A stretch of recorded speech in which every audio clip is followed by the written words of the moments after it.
লা হাওলা ওয়ালা কুওয়াতা ইল্লা বিল্লাহ, যার অর্থ আল্লাহর সাহায্য ছাড়া কারো কোনো উপায় এবং শক্তি নেই। প্রিয় দর্শক, আজকে আমি আপনাদের সামনে এই আয়াতের ফজিলত সম্পর্কে আলোচনা করব। এই আয়াতটি কখন পড়বেন, কিভাবে পড়লে আপনার সকল অশুভ শক্তি দূর হবে, সকল দুঃখ বিপদ থেকে আপনি নাজাত পাবেন, কিভাবে আমল করলে জান্নাতের রাস্তা সহজ হবে, কিভাবে আমল করলে আপনার সমস্ত দোয়া কবুল হবে, কিভাবে আমল করলে আপনার নামাজ কবুল হবে, কিভাবে আমল করলে 70টি বড় বড় বিপদ থেকে আপনি রক্ষা পাবেন, 99টি রোগ থেকে মুক্তি পাবেন। হাদিস শরীফের আলোকে আজ আমি এই সহজ জিকিরের বিশাল ফজিলত আপনাদের সামনে তুলে ধরার চেষ্টা করব ইনশাআল্লাহ।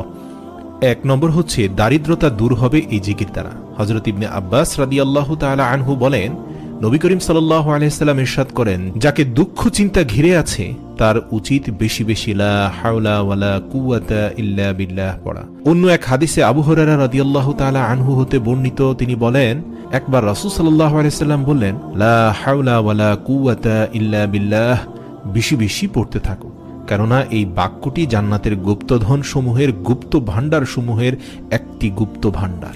অর্থাৎ এখানে রাসূল সাল্লাল্লাহু আলাইহি সাল্লাম 3 স্তরের শ্রেষ্ঠত্ব বর্ণনা করেছেন।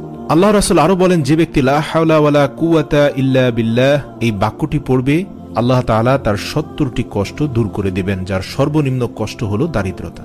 অপর এক হাদিসে আছে, লা হাওলা ওয়ালা কুওয়াতা ইল্লা বিল্লাহ জান্নাতের দরজা সমূহ থেকে একটি দরজা। হাদিস শরীফে আরো আছে, লা হাওলা ওয়ালা কুওয়াতা ইল্লা বিল্লাহ পাঠ করলে প্রতিবার পাঠ করার সাথে সাথে আল্লাহ তাআলা ওই বান্দার জন্য একজন করে ফেরেশতা নাজিল করবেন, আর সেই ফেরেশতা ওই বান্দার সমস্ত রোগসমূহ দূর করে দেন আল্লাহ তাআলার হুকুমে। হুজুর সাল্লাল্লাহু আলাইহি সাল্লাম আরো ইরশাদ করেন, যে ব্যক্তি 10 বার বিসমিল্লাহি ওয়ালা হাওলা ওয়ালা কুওয়াতা ইল্লা বিল্লাহিল আলিয়্যিল আযীম পড়বে, আল্লাহ তাআলা তাকে এমন ভাবে পূত পবিত্র করে দেন যেন আজ সে মায়ের পেট থেকে জন্ম লাভ করেছে। সুবহানাল্লাহ। হযরত আবু মুসা হতে বর্ণিত, তিনি বলেন, লা হাওলা ওয়ালা কুওয়াতা ইল্লা বিল্লাহ, যে ব্যক্তি প্রতিদিন 100 বার পাঠ করবে সে কখনো কারো মুখাপেক্ষী হবে না। বুখারী শরীফের 4202 নম্বর হাদিস।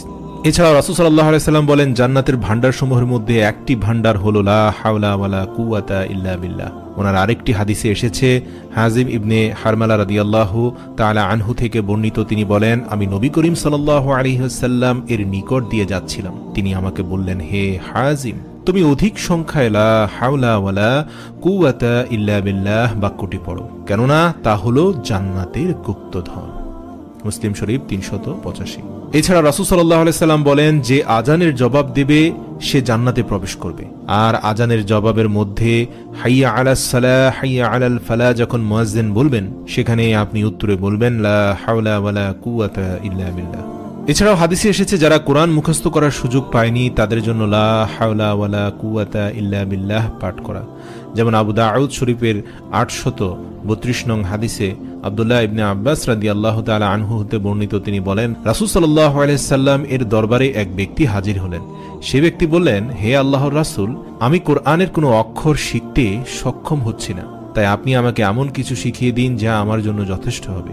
উত্তরে আল্লাহর পেয়ারা হাবিব বললেন, তুমি এই দোয়াটি পড়ে নেবে, সুবহানাল্লাহি ওয়া বিহামদিহি ওয়ালা হাওলা ওয়ালা কুওয়াতা ইল্লা বিল্লাহ। হযরত আবু হুরায়রা রাদিয়াল্লাহু তাআলা আনহু হতে বর্ণিত, তিনি বলেন, রাসূল সাল্লাল্লাহু আলাইহি ওয়াসাল্লাম বলেছেন, লা হাওলা ওয়ালা কুওয়াতা ইল্লা বিল্লাহ হলো 99টি রোগের ঔষধ। তার মধ্যে সবচেয়ে ছোট রোগ হলো চিন্তার রোগ। যারা টেনশনে থাকেন, সব সময় চিন্তার মধ্যে লিপ্ত থাকেন, পেরেশানি, দুশ্চিন্তা, বুক ধড়ফড়, এই আলামতগুলো যাদের শরীর থেকে মন থেকে যায় না, হযরত আনাস রাদিয়াল্লাহু তাআলা আনহু বলেন, রাসূল সাল্লাল্লাহু আলাইহি সাল্লাম বলেন, তাদের জন্য শ্রেষ্ঠ ঔষধ হচ্ছে লা হাওলা ওয়ালা কুওয়াতা ইল্লা বিল্লাহ।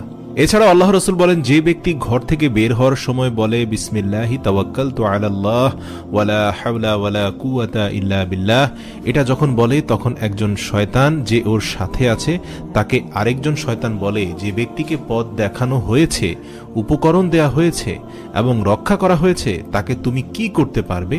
তখন একজন শয়তান যে ওই ব্যক্তির সাথে ছিল তাকে এসে আরেকজন শয়তান বলে, সরে যাও, তার সাথে থেকো না, কোনো লাভ নেই, কারণ সে ইতিমধ্যে এমন এক উপকরণ নিজের সাথে নিয়ে নিয়েছে যা তোমার মতো শয়তান কেন, ইবলিস শয়তানও তার কোনো ক্ষতি করতে পারবে না।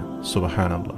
ইবনে মাজাহ শরীফের 2957 নং হাদিস থেকে পাওয়া যায়, আবু হুরায়রা রাদিয়াল্লাহু তাআলা আনহু হতে বর্ণিত, তিনি বলেন রাসূল সাল্লাল্লাহু আলাইহি সাল্লাম বলেছেন, যে ব্যক্তি বাইতুল্লাহ তাওয়াফ করে 7 বার এবং বলে সুবহানাল্লাহি ওয়ালহামদুলিল্লাহি ওয়ালা ইলাহা ইল্লাল্লাহু আল্লাহু আকবার ওয়ালা হাওলা ওয়ালা কুওয়াতা ইল্লা বিল্লাহ, আর এই দোয়াটি পড়ার পর সে আর কোনো কথা না বলে, তবে তার 10টি গুনাহ মাফ করে দেওয়া হবে, তার আমলনামায় 10টি নেকি লিপিবদ্ধ করা হবে এবং তার আমলনামায় 10 গুণ বৃদ্ধি করা হবে। সুবহানাল্লাহ। ইসলামে শুভ অশুভ বলে কিছু নেই, তবে কেউ যদি মনে করে অশুভ কোনো কিছু, খারাপ জিনের কোনো ওয়াসওয়াসা তার উপর পড়েছে, বিপদে আপদে দুঃখে কষ্টে যে কোনো অবস্থায় আপনারা এই আমলটি করবেন, লা হাওলা ওয়ালা কুওয়াতা ইল্লা বিল্লাহ।